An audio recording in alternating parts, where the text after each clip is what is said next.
dan gaya belajar siswa. Mengetahui minat, bakat, dan gaya belajar siswa. Oke, betul. Secara umum itu. Untuk apa sih asesmen awal dibuat? Kemarin Bapak Ibu masih ingat? Untuk mengetahui kebutuhan Bapak Ibu bisa memahami konsep asesmen pembelajaran dalam kurikulum Merdeka. Ya. Kemudian yang kedua, memahami tujuan pembelajaran. Ya. Jadi ini memahami memahami konsep KKTP itu apa sih, gitu ya. Kemudian yang ketiga, memahami konsep asesmen formatif. Kemudian memahami konsep asesmen sumatif, kemudian menyusun KKTP, ya. Jadi nanti asesmen formatif dan sumatif, ya. Sebetulnya ini kalau KKTP mungkin dulu rubrik jarang dibuat, ya, karena biasanya kalau uraian bebas proses pembelajaran, sementara kalau sumatif akhir kegiatan pembelajaran. Kalau dari aspek materinya ini, kalau keluasan materi sama tidak?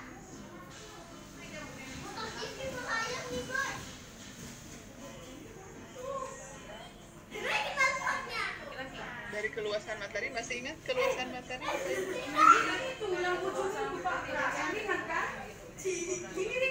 Dari aspek keluasan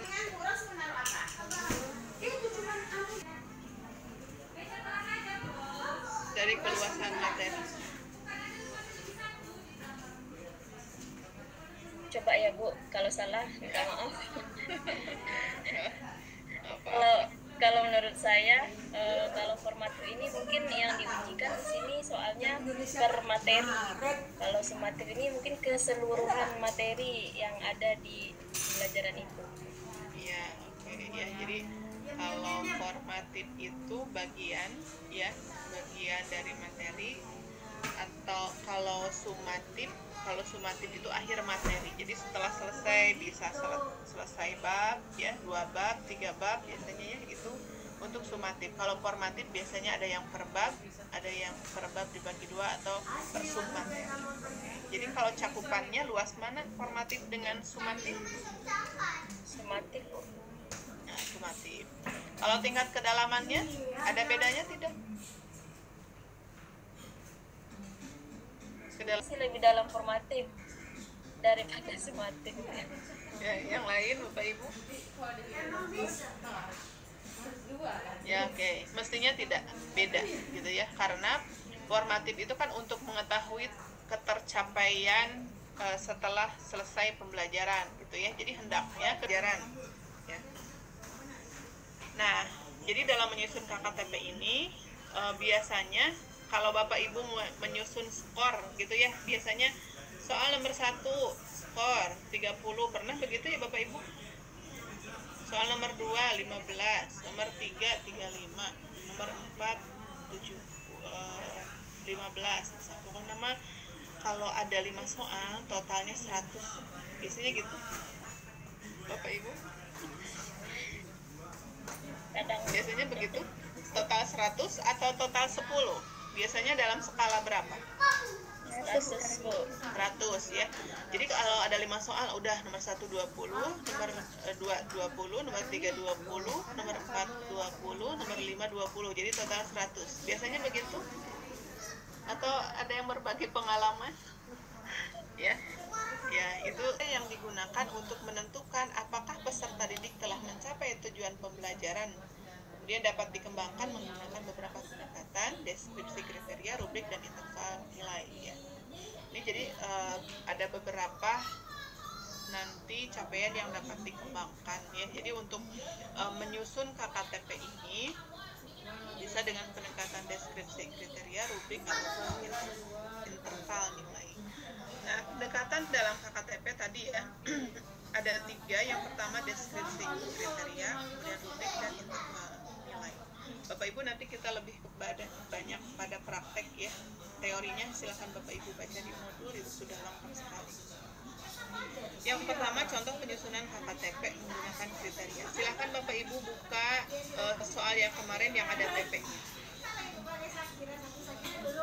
Ya, silahkan disiapkan. Nah, contohnya bisa TP-nya, memahami rukun Islam untuk menumbuhkan keyakinan dan ketaatan sehingga menjadi pribadi muslim yang tafaqquh fiddin. Memahami rukun Islam untuk menumbuhkan keyakinan dan ketaatan. Oke, Bapak Ibu di sini ada berapa aspek dari TP yang ada dulu, yang ada saya sajikan. Ada berapa aspek yang diukur di TP ini?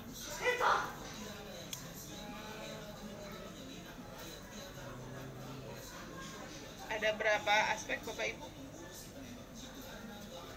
1. Ada berapa aspek yang diukur? Ada 3, Bu. 3 kali, Bu. Kognitif. Yang TP-nya saja. TP saja. Berapa aspek yang diukur? 2, Bu, 2. 2. Oke, Pak Abror, apa saja? Yang pertama adalah memahami, yang kedua adalah menumbuhkan. Oke. Yang pertama memahami, yang kedua Menumbuhkan. ya, yang lain. Betul, memahami. Yang keduanya coba yang lain. Memahami dan keyakinan ya, Bu. Keyakinan. Jadi yang pertama adalah pengetahuan, yang kedua Sikap. sikap. Intinya itu ya. Jadi yang pertama memahami, yang kedua, nah ini untuk menumbuhkan ketaatan. Artinya ada sikap yang diukur, gitu ya. Jadi di sini TP-nya isinya 2, mengukur sikap, yang kedua mengukur pengetahuan. Jadi nanti kriterianya ini laporan peserta didik menunjukkan kemampuan memahami rukun Islam. Berarti laporan untuk menunjukkan kemampuan memahami rukun Islam ini ditunjukkan oleh apa nanti kriterianya? Dengan sikap. Oleh apa biasanya Bapak Ibu instrumennya? Asesmennya berupa apa kalau untuk ini? Soal-soal pengetahuan. Betul, soal pengetahuan. Oke, yang kedua, perilakunya menggambarkan hubungan kausalitas yang logis antara pemahaman ilmu dengan prakteknya di kehidupan sehari-hari. Kalau ini? Sikap, Bu. Asesmen sikap. Asesmennya asesmen sikap. Ya. Artinya di sini ada 2 kriteria yang nanti kita buat untuk pengetahuan dan yang kedua untuk mengukur sikap. Ya. Nah, gitu ya. Jadi nanti Bapak Ibu buat TP-nya ya. Kemudian yang kedua buat kriterianya. Kriterianya Bapak Ibu boleh langsung tuh seperti apa? Nanti kriteria di sininya tuh apa gitu ya. Kriteria yang nanti Bapak Ibu untuk mengukur kemampuan siswa dalam memahami rukun Islam itu apa gitu kriterianya ya. Oke. Kemudian nanti untuk yang perilakunya seperti apa. Oke, Bapak Ibu, kemudian yang kedua, yang pertama tadi menggunakan kriteria ya. Oke, nanti contohnya ada contoh yang lebih spesifiknya. Bapak Ibu, ini bisa dipahami tidak untuk menggunakan kriteria, menyusun KKTP menggunakan kriteria? Insya Allah, Bu. Oke. Pak Abror, silahkan berikan contoh TP-nya sebelum saya masuk ke yang berikutnya. Masya Allah. Tenang saja. Yuk. Menjelaskan peristiwa istimewa Fathu Makkah. Menjelaskan keistimewaan peristiwa Fathu Makkah, menumbuhkan rasa rasa maaf memaafkan sesama manusia. Menumbuhkan rasa Maaf. menumbuhkan rasa Saling memaafkan antara sesama manusia, Bu. Berarti ada aspek apa saja yang diukurnya? Pertama kognitif, Bu, menjelaskan. Iya ya. Menjelaskan. Ya, Yang kedua yang kedua, menumbuhkan sikap, Bu. oke, sikap. Nanti kriterianya apa, Bapak Ibu? Laporan peserta didik menunjukkan kemampuannya menjelaskan peristiwa Fathu Makkah perilakunya menggambarkan saling memaafkan antar sesama manusia. Ya, nanti dibuat kriterianya ya Pak. Jadi kriterianya misalnya menunjukkan kemampuan memahami apa tadi teh? Menjelaskan Bu. Jadi apa peristiwa Fathul Mekah itu kata kuncinya Bapak masukkan di sini, itu kriterianya. Siap. Gitu ya, kriteria tuh. Jadi Bapak Ibu kata kunci dari yang kita maksud itu. Jadi misalnya kalau ini tentang rukun Islam, berarti penjelasan rukun Islam itu kata kuncinya masukkan di sini. Itu kriterianya, ya. Nah, kemudian perilakunya. Jadi kalau menggambarkan perilaku pemahaman tentang rukun Islam dalam kehidupan sehari-hari, nah berarti ada ciri-cirinya di sini. Nah itu harusnya ya kriteria. Oke. Coba siapa lagi yang mau memberikan contoh TP dan kriterianya? Bahkan siapa? Bu Bayoni, Bu Arianti. Bu Arianti silahkan. Contoh ya Bu ya. Ya. Untuk TP, memahami hadis kebersihan, memahami makna hadis kebersihan dan menumbuhkan sikap pola hidup bersih. Oke. Bapak Ibu ambil TP yang kemarin. Kenapa harus TP yang kemarin? Supaya Bapak Ibu nanti ringan. Di bawahnya ini ada tugas berikutnya. Sekarang Bapak Ibu tugasnya ada 3. Nah, supaya ringan, kita tugasnya berurutan dari yang kemarin tuh nyambung gitu Bapak Ibu ya. Supaya Bapak Ibu tidak banyak banyak mikir bagus, tapi kalau banyak mikir banyak bekerja juga perlu waktu. Kita bagaimana triknya supaya Bapak Ibu tugasnya terselesaikan dalam waktu yang lebih efektif gitu ya. Jadi kita Bapak Ibu ambil TP yang kemarin. Ya. Bu Arianti TP-nya yang kemarin? Iya Bu, TP-nya yang kemarin. Oke, sip. Pola hidup bersih dan hadis Silahkan. Ulang lagi Bu. Oke. Peserta didik dapat menganalisis makna hadis kebersihan. Itu. Oke, sip.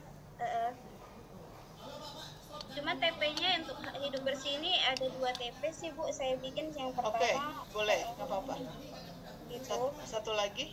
Yang satu lagi menentukan manakah yang termasuk pola hidup bersih. Oke.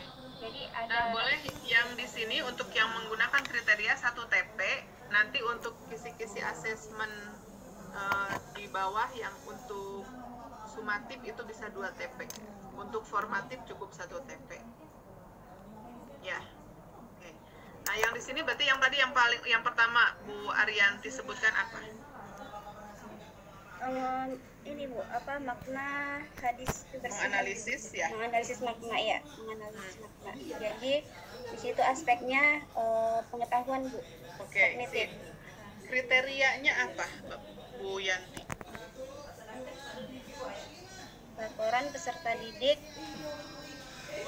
dapat menunjukkan kemampuan memahami makna hadis kebersihan.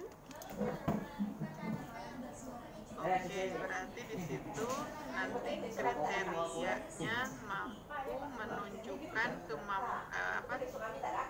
menunjukkan kemampuan dalam menganalisis hadis tentang kebersihan.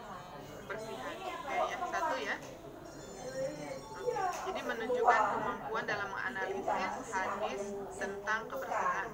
Oke, gitu ya. Atau boleh dari peserta didik menunjukkan kemampuan untuk menganalisis hadis tentang kebersihan.